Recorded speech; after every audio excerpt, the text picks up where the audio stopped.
Humiliée par les médias, trahie par les hommes et détruite par la célébrité, voici l'histoire vraie de Lily Allen, sa descente aux enfers, mais aussi sa revanche. Bonjour à tous, c'est Popslay et je suis ravi de vous retrouver dans une nouvelle vidéo. Aujourd'hui, on va se parler d'une artiste qui, je pense, vient de sortir l'un des albums les plus explosifs de sa carrière, mais aussi l'un des albums les plus explosifs de l'année. Je parle évidemment de Lily Allen, parce que cet album, West End Girl, ce n'est pas juste un album, c'est l'aboutissement d'une vie entière d'humiliation, de trahison, de drame, et d'une résilience folle. Aujourd'hui, on va donc retracer la descente aux enfers de Lily Allen, une artiste qui a été humiliée, trahie, détruite, mais qui est enfin libre aujourd'hui. Et franchement, accrochez-vous parce que c'est un film. Donc si vous aimez ce genre de vidéo, je vous invite dès maintenant à vous abonner à la chaîne et à liker cette vidéo. Merci à tous. Ok, donc maintenant remontons au tout début, là où tout a commencé. Parce qu'avant la célébrité, avant le succès, avant MySpace et les scandales, il faut comprendre une chose essentielle sur Lily Allen, c'est que la catastrophe, elle commence bien avant la gloire. Lily Allen, elle naît dans une famille brillante, mais qui est aussi brisée. Son père est très colérique, voire volcanique, on va dire, et puis sa mère,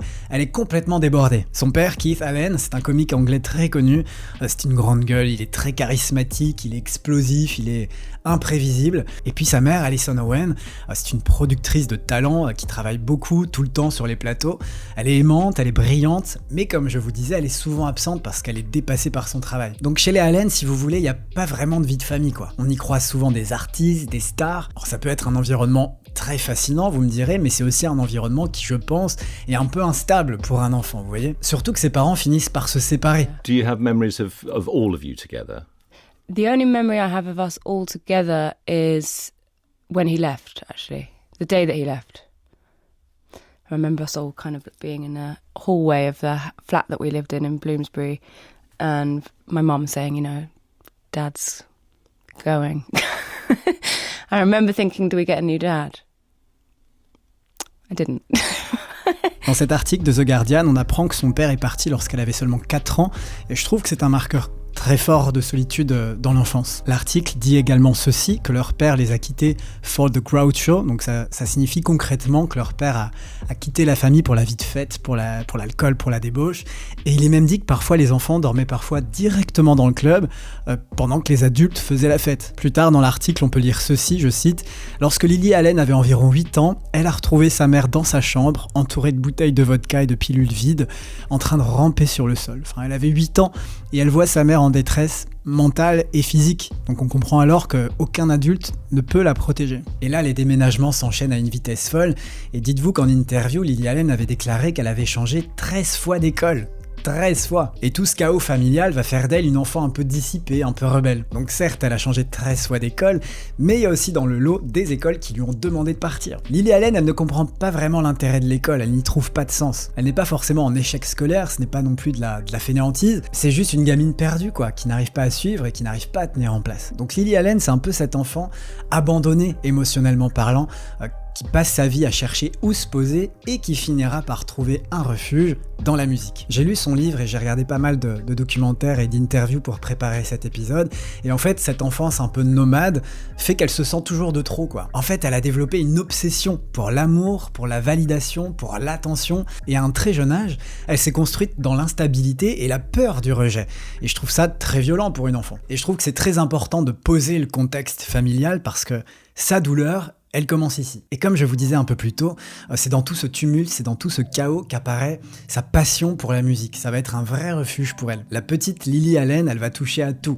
Le piano, le violon, la guitare, la trompette, elle va faire de la chorale, elle va aussi écrire beaucoup. La musique pour elle, c'est un endroit où elle existe pleinement, où elle n'a pas besoin de jouer un rôle, où elle n'est pas la fille de, on y reviendra.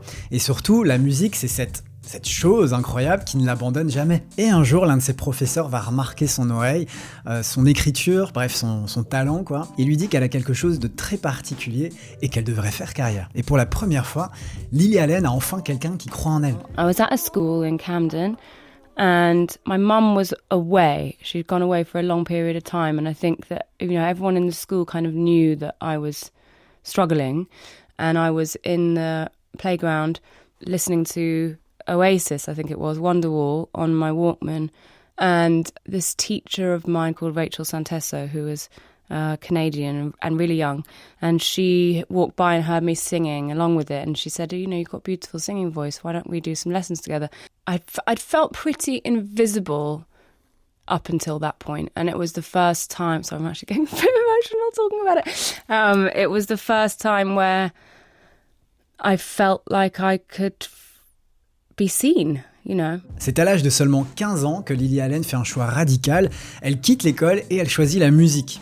En fait, plus que la musique, elle choisit quelque chose qui, pour elle, a enfin du sens. Elle le fait à 15 ans, je trouve ça incroyable. Et c'est ça aussi que j'aime bien chez Lily Allen, c'est ce côté un peu rebelle. Et ce côté rebelle, elle l'a dès son plus jeune âge, quoi. Faire ça à 15 ans, faut avoir des balls, quoi. You left school at 15? Why? Why did you leave school so early?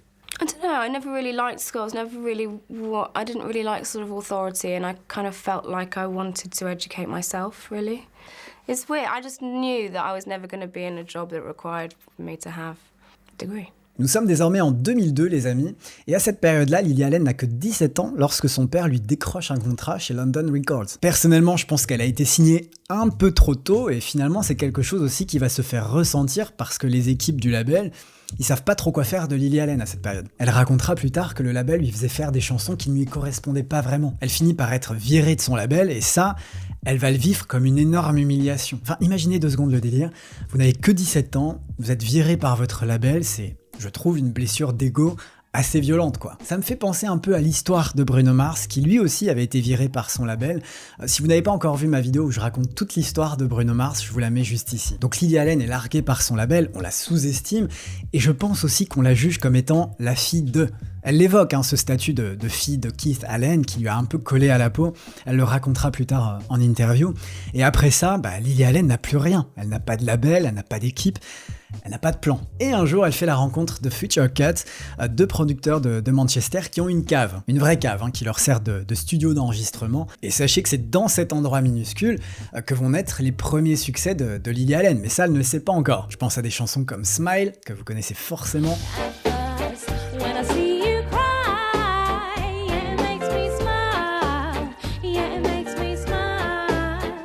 London ou encore Alfie. Donc ouais, ces chansons doivent très certainement vous parler.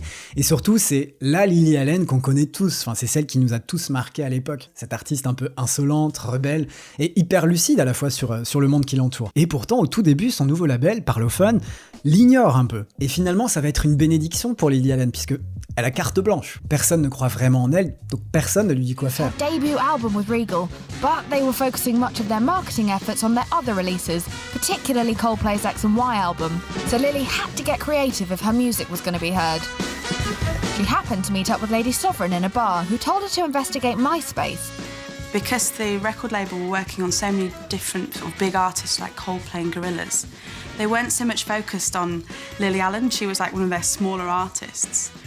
However, she grabbed her audience through MySpace. Lily Allen was definitely one of the first artists to really use social networking to her advantage. She was already signed to a record label, so she wasn't a complete unknown, but she uploaded her demos there, and so she definitely showed upcoming artists that they could market themselves. Et Lily Allen ne le sait pas encore, mais elle va devenir la vraie première pop star digitale britannique, quoi. Parce qu'il faut se rappeler de MySpace à l'époque, c'était incroyable. I heard about this website called MySpace, and I put up a few of my songs, and I guess it was just word of mouth, you know, it just kind of got bigger and bigger. Et de cette manière-là, elle va réussir à contourner le système habituel de l'industrie musicale. Les radios, premièrement, les médias, les labels, enfin toute l'industrie musicale. Elle va donc poster ses chansons sur MySpace sans promo, sans vraie stratégie derrière, et ça explose. Très vite, la presse parle d'un phénomène MySpace. C'est donc en 2006 que sort son tout premier album, Alright Still. Bon, il y a pas mal de choses dans cet album. Il y a un mélange de reggae, de pop évidemment, et surtout un humour noir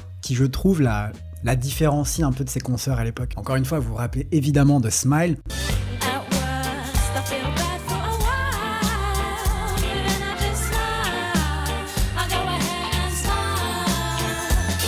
C'est un peu cette chanson de vengeance joyeuse où elle rit de la dépression de son ex. Parce que c'est vrai, lorsqu'on écoute la chanson et qu'on voit le titre, Smile, sourire, on pourrait croire que c'est une chanson très joyeuse, très lumineuse, et en réalité c'est tout l'inverse, quoi. Lily Allen sourit, oui, mais parce que son ex, qui l'a trompée, est désormais seul, en train de souffrir, et donc c'est le plaisir de voir quelqu'un recevoir ce qu'il mérite. Musicalement, j'adore le sample du titre Free Soul, issu d'un groupe des années 60, un groupe de reggae qui s'appelle Soul Brothers, et je trouve que c'est un peu ce sample qui donne cette couleur rétro-stank très reconnaissable. Écoutez.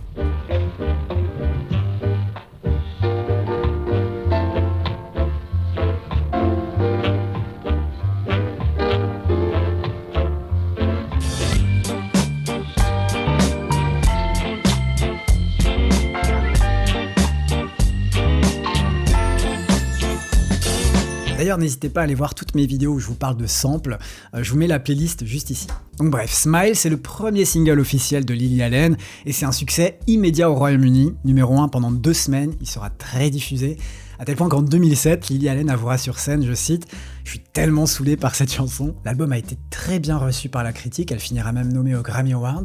C'est d'ailleurs sa seule nomination à ce jour. Et surtout, Lily Allen devient un personnage. La version extravertie, la version insolente, rebelle, hyper brillante d'elle-même. Et ça, les médias vont adorer. Mais c'est aussi eux qui vont la détruire. En fait, à partir du moment où Lily Allen devient célèbre, Londres devient un peu un piège pour elle. People that are really famous and successful and living in this mad world tend to die really early or kill themselves or die in a drug overdose and I'd rather not. Devant chez elle, les paparazzi l'attendent du matin au soir. En plus de ça, Lily Allen, c'est quelqu'un qui ne mâche pas ses mots, vous l'avez compris. Et donc il suffit d'un mot ironique, d'une blague qui a mal été comprise pour que tout parte en vrille, quoi. Je vous donne un exemple parmi tant d'autres, mais un jour, elle a fait un commentaire qui était ironique sur la Coco en interview, et dès le lendemain, les journaux ont affiché ceci, la pop star numéro 1 en train d'enchaîner une orgie de Coco. Et surtout, parfois, les titres de journaux sont de plus en plus obscènes, quoi.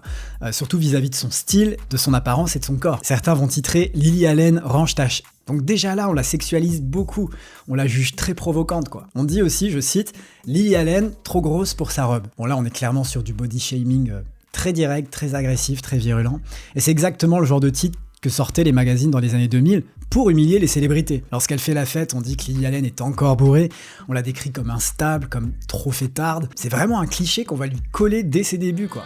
I love it how people always go, Lily's got a drink problem. It's like my only ever drink problem was that I was a complete lightweight.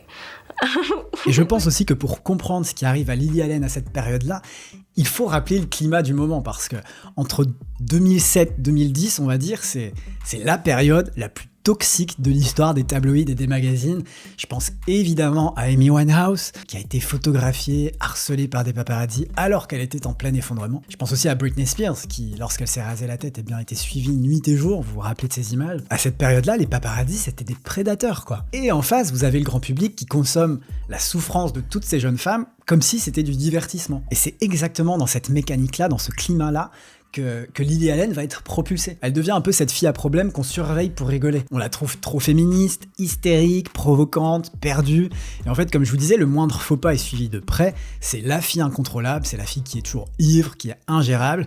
Et on lui colle vraiment ce rôle de fille déglinguée qu'on adore regarder tomber. Tout au long de la vie de Lily Allen, il y a quelque chose qu'on a tendance à oublier, c'est le prix psychologique. Et je me suis dit, en regardant ses interviews, en lisant son livre et en regardant plusieurs documentaires, en revisitant tout ce qu'elle a vécu, elle avait l'air tellement seule en fait dans tout ça. Et malheureusement, c'est encore le cas pour énormément de jeunes aujourd'hui. Et c'est aussi pour ça qu'aujourd'hui, à travers cette vidéo, j'avais envie de vous parler de l'association Nightline, avec qui j'ai le plaisir de collaborer et donc qui soutient cette vidéo. Nightline, c'est une association qui s'engage pour la santé mentale des jeunes et des étudiants. Tous les soirs, de 21h à 2h30, ils proposent une ligne d'écoute gratuite et confidentielle tenue par des étudiants bénévoles qui ont été formés et qui sont là pour écouter d'autres étudiants. Donc si tu te sens mal et que tu traverses une période difficile, si tu te poses des questions, si tu te sens peut-être un peu seul, ou si t'as juste besoin de parler, eh bien tu peux les appeler, tu peux même leur écrire. En vrai, t'as pas forcément besoin, entre guillemets, d'une bonne raison, juste ils sont là pour te faire sentir entendu, sans jugement et sans pression. Ils font aussi plein de choses, comme la fresque de la santé mentale, un atelier d'intelligence collective pour aborder la santé mentale de manière générale et universelle. Et puis vous savez, il existe 1000 façons de prendre soin de sa santé mentale. Parler, écrire, écouter de la musique, voir un psy, faire du sport, s'engager pour les autres. Parce que s'engager dans une association, donner un peu de son temps, c'est aussi un moyen de prendre soin de sa santé mentale. Alors si tu es étudiant et que tu veux aider, ou juste t'informer,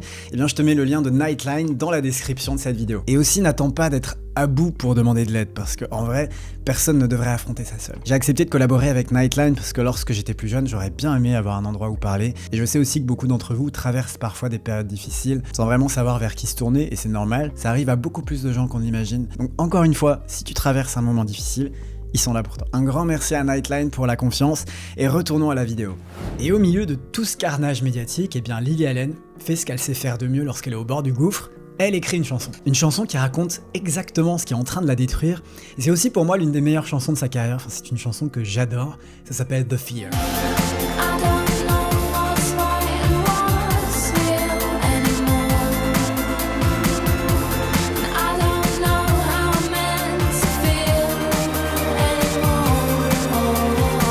Après l'énorme succès de son album Alright Still, Lily Allen, elle est au bord du burn-out. Londres est devenue hyper toxique pour elle. La façon dont les médias la traitent est vraiment destructrice pour sa santé mentale. Alors elle décide de s'enfuir, elle quitte tout et elle s'exile à la campagne. Et là, elle s'enferme en studio avec Greg Kurstin, l'un des meilleurs producteurs de sa génération. Vous devez très certainement connaître ce nom puisqu'on lui doit la plupart des succès de Sia, de Adele. Et donc c'est comme ça que va naître The Fear. Ce titre, je l'adore, je me rappelle du clip qui passait à la télévision à l'époque. The Fear, c'est aussi un bijou de production. J'aime tellement sa voix sur ce titre. D'ailleurs, j'ai réussi à retrouver sa voix en lead, vraiment à nu.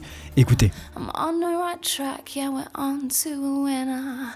I don't know what's right and what's real anymore. And I don't know how I'm meant to feel anymore. Il y a aussi du vocodeur sur les voix.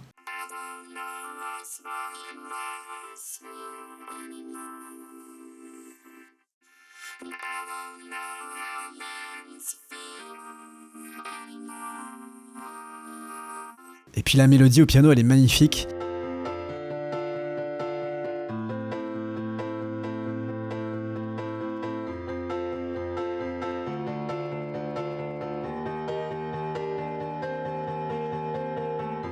Dans The Fear, elle démonte la culture de la célébrité, le matérialisme, l'obsession de l'image qui dominait les années 2000 et qui domine encore aujourd'hui. Dans cette chanson, Lily Allen nous confie que sa vraie peur, c'est finalement que le monde devienne un endroit horrible et stérile où plus rien n'est réel.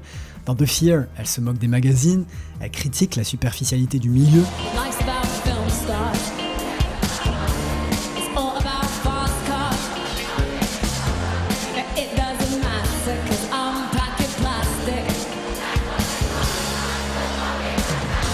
Et elle s'interroge aussi sur ce qu'elle devient en mourant d'envie d'être aimée et validée. C'est une chanson qui a des airs de mélancolie, mais c'est une chanson en fait qui est hyper drôle et à la fois très anxieuse. The song is all about not really liking, the way that the world has become so obsessed with celebrity culture and aesthetic beauty and money and consumerism.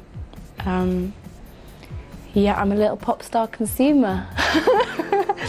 C'est elle face à la machine, c'est elle face au monstre qu'elle a contribué à créer, et ironie du destin, The Fear va exploser. Enfin, la chanson où elle dénonce la célébrité va la rendre encore plus célèbre. Forget about guns and forget ammunition, 'cause I'm killing them all on my own little mission. Now I'm not a saint, but I'm not a sinner. And everything's cool as long as I'm getting thinner.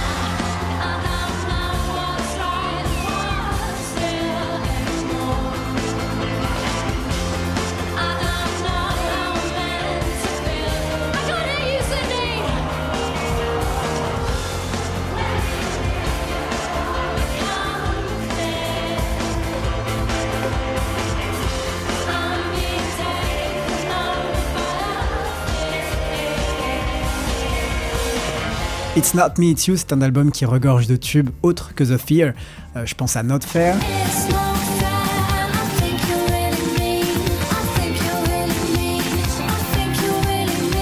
Je pense à 22.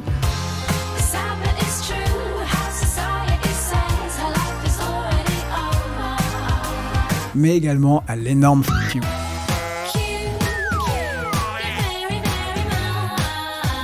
Elle devient la hit girl britannique, et puis cette voix cynique d'une génération, elle devient même la muse de Karl Lagerfeld aussi. À cette période-là, Lily Allen est partout, et elle a tout ce qu'elle croyait vouloir. Le succès, les looks, les tubes, l'argent, et surtout la reconnaissance. Et pourtant, malgré tout ça, eh bien elle se sent plus seule que jamais. Tout brille autour d'elle, mais dedans, c'est creux, c'est instable. The point last summer where I was, I'd say that I had an eating disorder. I used to vomit after meals. It's not something that I'm proud of, but I tell you what, a lot of people would come up to me telling me how great I looked. And I'd be on the cover of every magazine, people going, wow, Lily looks amazing, look how much weight she's lost. And I thought I looked good, and it was great to be able to try on clothes and to walk out and feel like, I looked $1 million, but when you've been a victim of people saying completely the opposite, and to suddenly getting all of this positive attention, you want more of it. But I wasn't happy.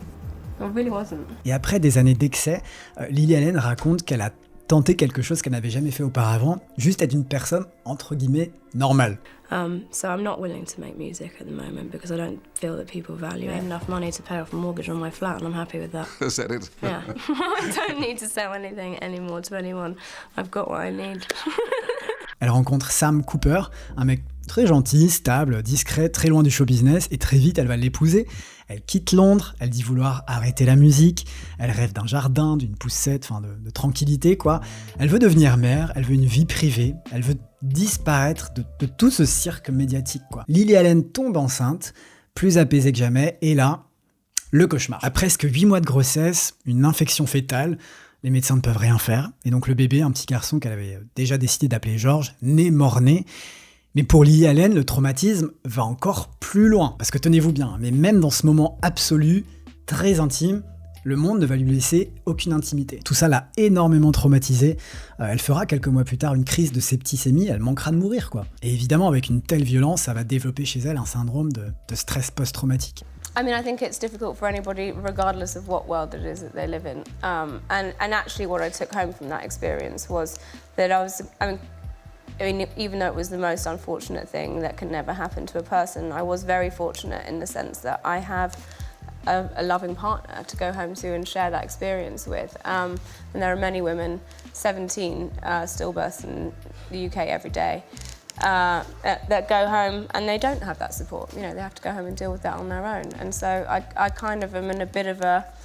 Since that happened, I kind of count my blessings. Quelques années plus tard, elle donnera naissance à 2 filles, Ethel et Marnie. Donc la vie lui fait ce cadeau, on pourrait croire que c'est une renaissance pour elle.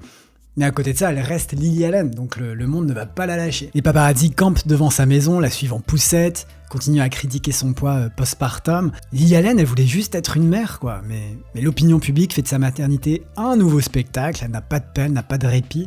Et surtout, ce n'est pas fini, puisque son couple va se fissurer, sa santé mentale également. Et c'est dans cet état-là, encore très fragile, encore brisée, toute tremblante, qu'elle va faire, je pense, la plus grande erreur artistique de sa carrière. Après la mort de George, le stress post-traumatique, la maternité sous surveillance et un mariage très fragilisé, on pourrait croire que Lily Allen choisisse le repos, la thérapie, la réinvention, et pourtant non. Elle choisit, ou plutôt, elle est forcée de choisir le retour dans l'arène de la musique. Et c'est ici que débute l'un des chapitres les plus dérangeants, entre guillemets, de toute sa carrière, c'est l'ère She's Us. C'est un peu l'album où elle se trahit elle-même. Sauf qu'à cette période-là, beaucoup de choses ont changé. Les labels ont changé, le monde a changé, les figures de la pop ne sont plus les mêmes, il y a de nouvelles arrivantes, et son label de l'époque, Parlophone, veut la transformer en produit. Son label va dire ceci, je cite, « Fais-nous un album qui peut concurrencer Miley Cyrus, Katy Perry, Rihanna ». C'est la mission qu'on lui a donnée. Sauf que toutes ces artistes, on les adore, mais c'était pas vraiment la DA de Lily Allen, c'était pas vraiment elle. Et c'est là que l'album She's Us est arrivé. Un des extraits de l'album, c'est Hard Out Here.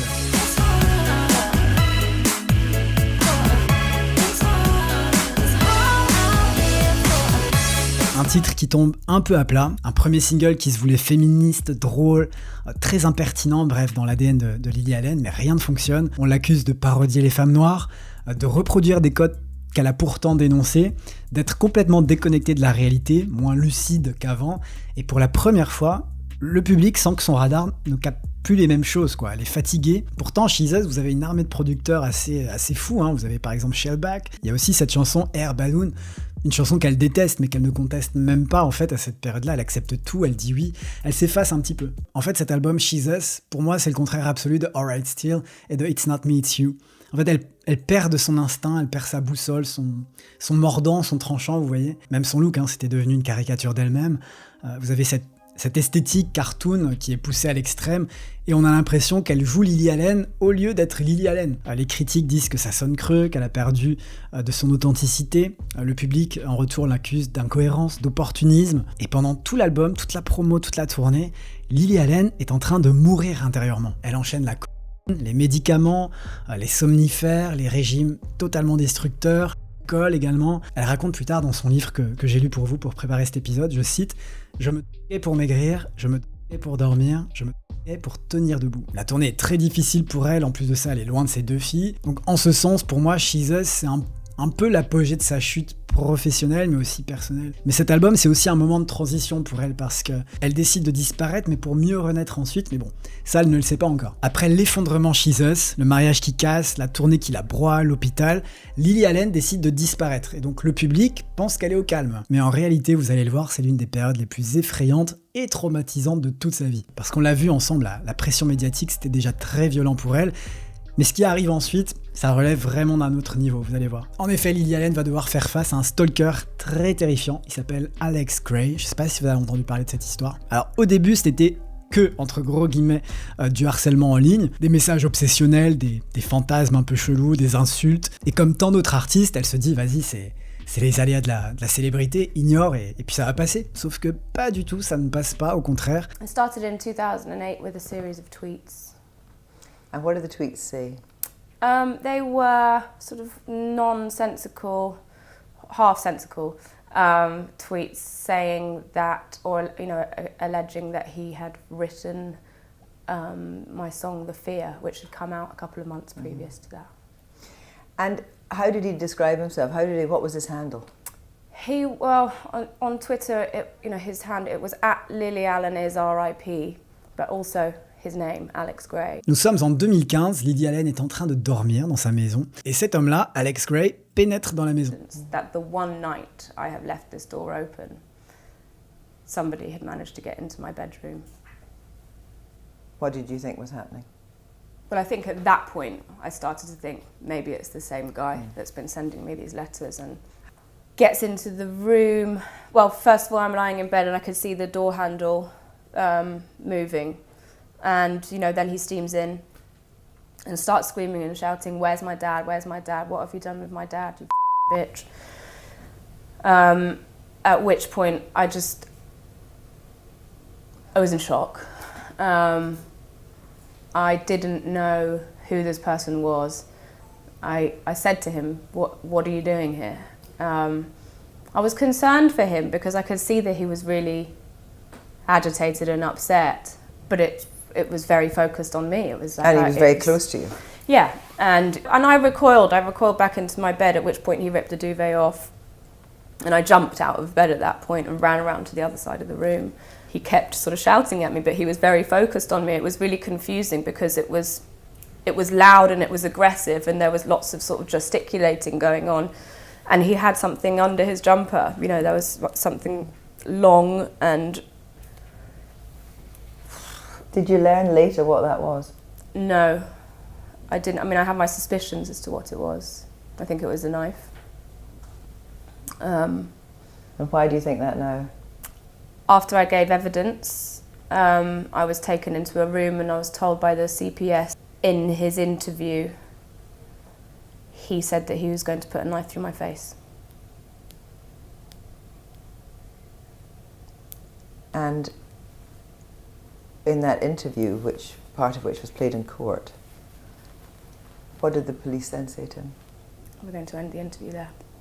Ça doit être terrifiant. Et le pire dans l'histoire, c'est qu'au début, la police refuse de la croire. Et c'est seulement bien plus tard qu'on découvre qu'Alex Gray la stalkait depuis des années, qu'il avait harcelé d'autres femmes et qu'il avait aussi des antécédents de maladie mentale. Et donc elle dira plus tard cette phrase que j'ai trouvée assez intéressante, assez surprenante peut-être dans un sens. Je cite, « Ce n'est pas un monstre, c'est un homme malade dont personne ne s'est occupé. » Je trouve ça assez fou de voir qu'elle est cette empathie venant d'une femme qui est totalement brisée, qui a vécu une multitude de traumatismes, parce qu'à ce traumatisme-là, c'est ajouté beaucoup de choses. Les troubles du sommeil, les attaques de panique, la dissociation, l'hypervigilance, et aussi une peur constante pour ses filles. Enfin, Lily Allen est une mère. Elle vit dans un état de tension absolue, elle déménage, et là, encore une fois, le traumatisme s'accumule. Entre son fils mort-né, ses addictions, son mariage qui est en ruine, sa santé mentale qui dérive, le harcèlement, l'effraction, enfin, c'est juste trop pour un être humain, je suis désolé. Et pourtant, malgré tout ça, elle va revenir avec l'album qui, je trouve, est le plus honnête de toute sa carrière. Lily Allen ne veut plus de marketing, elle ne veut plus être une pop star, elle ne veut plus mentir, et pour la première fois, elle se produit elle-même. And I was, clinically depressed. And I was not sober yet, so I was using on those feelings of depression and self-medicating. So it covers all of those things. It's not a upbeat listen by any stretch of the word. It's difficult, but it was truthful. And yeah, it was a commercial failure. But Was it cathartic though? Did it help you? yes, it really helped me. I think it's my best work. I really do. I stand by it. Elle raconte les nuits sans fin, les médicaments, les somnifères, la dissociation. Elle raconte sa fuite de soi-même. S'il y a un morceau à retenir dans cet album, c'est le titre qui s'appelle 3. En fait, elle écrit une chanson du point de vue de sa fille qui a 3 ans. C'est l'un des morceaux les plus poignants de toute sa discographie. Je vous invite à l'écouter. Même le titre de l'album, il est fort quand même, je trouve. No Shame. On a l'impression qu'elle cherche plus forcément à se défendre, elle cherche à se faire comprendre. Et je pense que cet album-là, elle en avait besoin. Et c'est aussi un moment de bascule dans sa carrière. Parce qu'en plus, No Shame a reçu des critiques dithyrambiques. Bon, commercialement, c'est un quasi-flop, mais paradoxalement, c'est aussi ce flop-là qui va la libérer, quoi. Après cet album, Lily Allen, elle va enfin retrouver sa dignité, sa lucidité, sa plume aussi. Mais ce n'est pas terminé pour Lily Allen, puisque cette fois-ci, elle va devoir faire face à ce qui est, je pense, la plus grande désillusion de toute sa vie. Toute l'histoire autour de son dernier mariage est juste rocambolesque. Et c'est aussi, entre guillemets, grâce à tout ça, qu'elle nous a sorti récemment son dernier album, West End Girl. Un album dont beaucoup de monde a parlé et qui va tout exploser, quoi. Mais revenons un petit peu en arrière, parce qu'après No Shame, après la reconstruction, on a l'impression que Lily Allen touche enfin du doigt ce qu'elle a cherché toute sa vie. Une vie entre guillemets normale, stable. C'est l'illusion la plus belle et aussi la plus cruelle de toute son histoire. Il faut qu'on remonte à 2019 cette fois-ci. Lily Allen est à un moment très fragile de sa vie. Et en face, vous avez David Harbour. Je sais pas comment on le prononce, donc je vais dire David Harbour, on va le dire à la française, ce sera beaucoup plus simple. David Harbour, lui, il est au sommet de la pop culture grâce à la série Stranger Things. Je sais pas si vous l'avez regardé, mais personnellement, je me suis lassé au bout de 2 saisons. Mais bref, il se croise sur Raya. Alors je sais pas si vous connaissez Raya, c'est une application pour les personnalités publiques, pour les célébrités, où vous pouvez vous parler, faire des rencontres, évidemment. Et là, le courant passe immédiatement. C'est un coup de foudre. Alors c'est inattendu et c'est presque cinématographique, quoi. 1 an plus tard, il se marie à Las Vegas avec Elvis en officiant et un burger In-N-Out en guise de banquet. Les photos font le tour du monde et tout le monde se réjouit. On se dit, putain, elle l'a enfin trouvé. Il s'installe à Brooklyn. Heidi visite la maison. Je sais pas si vous matez parfois les vidéos de Heidi. J'adore voir les intérieurs des stars. Et quand je vois cette vidéo, on pourrait croire que c'est le rêve new-yorkais absolu, quoi. Surtout qu'en parallèle, elle est libre, elle contrôle son image, sa musique, elle s'amuse même de sa sexualité. Je pense à son OnlyFans de pied qu'elle assume en tant que reine du second degré, quoi. Et pour la première fois, on la voit un peu sereine, comme si elle était enfin sortie de toute cette tempête qui a duré des années. C'est ce que tout le monde croit, hein, et pourtant, ce qui va suivre, c'est la trahison la plus humiliante de toute son histoire. Parce qu'à ce moment-là, son mari, David Harbour, commence à changer un petit peu, il commence à être plus jaloux, il commence à être un peu plus irritable, il prend de la distance vis-à-vis de son couple. Il m'a demandé, et si on ouvrait le couple, et si on devenait un couple libre ? Et j'ai dit oui, parce que je pensais que si je disais non, eh bien il me quitterait. On a l'impression que c'était pas vraiment une proposition, c'était plutôt un ultimatum, quoi. Et c'est à ce moment-là que le couple cesse d'être une relation traditionnelle, entre guillemets. Elle accepte d'ouvrir le couple à contre-cœur, par peur aussi, et ça, elle l'explore dès le début de son dernier album, West End Girl. I mean, it doesn't make me feel great. If that's what you need to do, then well, how will it work? Okay, I'll speak to you later. I love you. Donc là, je vous raconte l'histoire du couple via la musique, parce qu'en fait, dans cet album, elle vous dit tout. Enfin, si vous vouliez tout savoir à propos de ce couple et des déboires sentimentaux qu'elle a pu subir, tout est dans l'album. C'est un peu son Lemonade. Faut que vous écoutiez Tennis et Madeline. Dans cette chanson, elle raconte qu'un soir, elle est tombée sur un message, un prénom, et donc elle imagine la confrontation avec cette fille, un persona qu'elle appelle donc Madeline. On imagine que la vraie personne dans l'histoire avait un prénom différent. Et à ce moment-là, quand elle voit ce message, elle ressent à la fois de la jalousie, de la haine, mais un peu de sororité aussi, parce que elle sait qu'elle ne devrait pas la détester, elle devrait le détester lui. Et elle le dit clairement dans la chanson. I know none of this is your fault. Messaging you feels kind of assaultive. Saw your text, that's how I found out. Tell me the truth and his motives. I can't trust anything that comes out of his mouth. Puis vient Pussy Palace. Vous allez comprendre le titre de la chanson, c'est un peu le moment du film où tout bascule, quoi. Son mari avait plusieurs appartements, et donc un jour, elle décide d'aller dans l'un d'entre eux, et puis là, elle pense découvrir une garçonnière un peu banale, et en fait, elle tombe sur quoi ? Elle tombe sur un loft rempli de sex toys, des cheveux de femme dans le lit, des lettres de maîtresses qui ont le cœur brisé, et surtout, je cite, 100 of Trojans, des centaines de préservatifs. Dwayne Reed back with the handles tied. Sex toys, butt plugs, loop inside. Hundreds of Trojans, you're so fucking broken. How'd I get caught up in your double life? Là, le choc, on imagine qu'il est juste absolue. À ce moment-là, Lily Allen, elle comprend qu'elle est la femme d'un sex addict qui l'a gaslighté pendant des mois. Tout ce qu'elle a tué, tout ce qu'elle a accepté, tout ce qu'elle a pensé pouvoir réparer, tout explose en un seul instant. C'est clairement le point de non-retour pour elle. Je vous invite également à écouter la chanson qui s'appelle Relapse. C'est une chanson beaucoup plus fragile où elle sent que l'alcool recommence à l'appeler, cette envie de se dissoudre, d'arrêter la douleur, de redevenir peut-être la Lily de She's Us, celle qui tenait grâce à la drogue, qui tenait grâce aux médicaments et aux somnifères, mais cette fois-là, elle refuse, elle reste là, elle reste sobre face à la douleur. Dans le titre Non-Monogamie, elle essaye d'y croire un peu. Elle se dit que le polyamour pourrait fonctionner, qu'elle peut s'adapter à son désir. Dans l'histoire, on imagine que pour lui, c'est une liberté totale. Pour Lily Allen, c'est juste un sacrifice. Et ça, les amis, c'est un énorme red flag. Et je vous le dis droit dans les yeux, mais ne minimisez jamais vos besoins et surtout ne renoncez jamais à être vous-même pour quelqu'un d'autre dans l'espoir de garder cette personne. Si c'est le cas, c'est qu'elle ne vous mérite pas. Ouais, je suis vénère.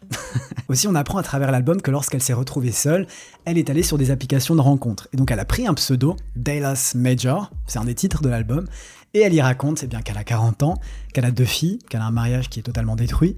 Et elle dit une phrase qui personnellement m'a brisé le cœur, elle dit ceci: I'm used to failure, but I'm still here, hoping someone chooses me. En gros, j'ai l'habitude d'échouer, mais je suis toujours là à espérer que quelqu'un me choisisse. Dans les titres Beg for Me et Let You In, elle comprend ce que son mari veut réellement, le silence. En fait, il veut qu'elle cache ses blessures pour protéger aussi sa réputation, sauf que là, Lily Allen, elle dit « mais va te faire foutre, stop, c'est mort ». Elle décide d'écrire, d'exposer tout ce qu'elle a vécu, peu importe si on la traite de folle, de jalouse, d'hystérique, parce qu'en fait, là, c'est sa seule arme, la musique. Donc elle refuse d'être l'épouse silencieuse derrière un homme qui est adoré, qui est adulé. Et dans le titre Fruity Loop, elle dit à son mari « tu n'es qu'un petit garçon qui cherche sa maman » et à elle-même « et moi, je ne suis qu'une petite fille qui cherche son papa ». You're just a little boy looking for his mommy. I'm just a little girl looking for a daddy. C'est la première fois, sans humour, qu'elle a recréé le chaos de son enfance. Et West End Girl, pour moi, c'est l'un des meilleurs albums sortis cette année.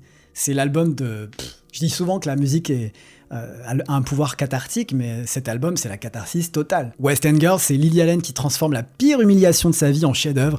Comme je vous disais, pour moi, c'est son Lemonade, c'est sa revanche. De toute cette histoire que je viens de vous raconter, je trouve qu'il y a une évidence qui saute aux yeux, c'est que Lily Allen, elle a été humiliée toute sa vie.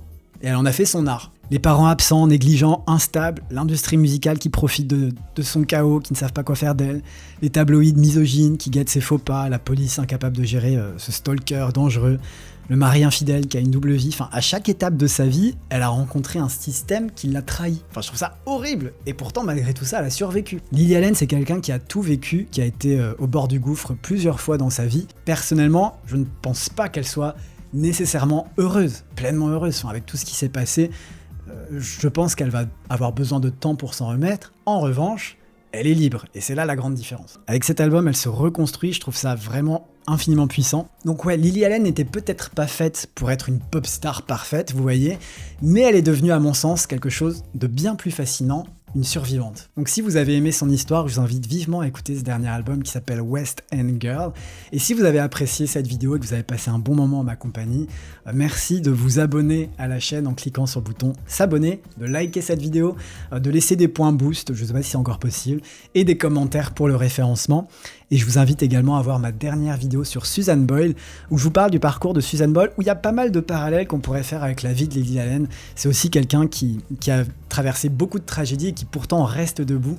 J'ai trouvé son histoire hyper inspirante, comme celle de Lily Allen d'ailleurs. Donc merci d'ailleurs à tous et à toutes pour vos retours sur ma dernière vidéo sur Susan Boyle, ça m'a fait trop plaisir, j'ai été très touché. J'ai adoré faire cette vidéo et vos commentaires m'ont beaucoup touché, donc merci, je les ai tous lus. Merci à tous. Bref, je vous fais de gros bisous, passez une bonne journée ou une bonne soirée selon le moment où vous regardez cette vidéo. Je vous dis à très vite sur la chaîne, encore merci à Nightline d'avoir sponsorisé cet épisode. À très vite, prenez soin de vous, ciao!